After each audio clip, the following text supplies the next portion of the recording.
as the Biden administration tries to pave the way to peace. Lawmakers on Capitol Hill, we just mentioned, still hammering out a sanctions bill to punish Russia. But Washington's notorious partisan divides, once again, a major roadblock. And Joe Khalil is here now to break down for us those main sticking points. Joe.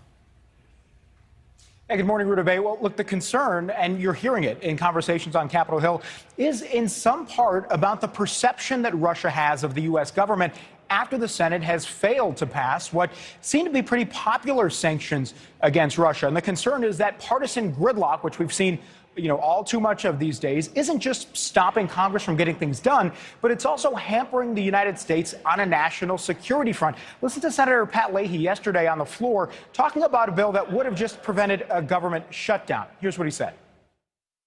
A government shutdown would be useless, senseless. Can you imagine how that looked to the Russians? Let's say the rest of the world, including Russia, the most powerful nation on earth, can stay open. So Russia top of mind. I also got to ask Senator Tim Kaine directly if he thought failure to pass a sanctions bill made the U.S. look weak or signaled weakness in the eyes of Russians and Vladimir Putin. And here's what he told me. They're watching so close. They know what the holdup has been on the sanctions legislation. He knows these sanctions will get passed and will hit him very hard should he invade.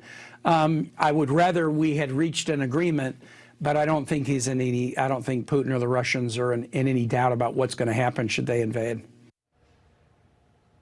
And Ruta Bay, as Allison said, President Biden could move forward with sanctions on his own. He doesn't necessarily need Congress. But the big sticking point, according to sources I've talked to, is still the same. Republicans wanted sanctions now.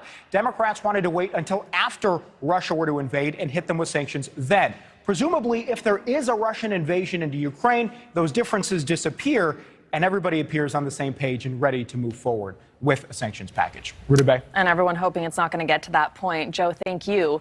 Thank you so much for watching. Make sure to click on the red subscribe button below so you can get more of NewsNation's fact-driven, unbiased coverage.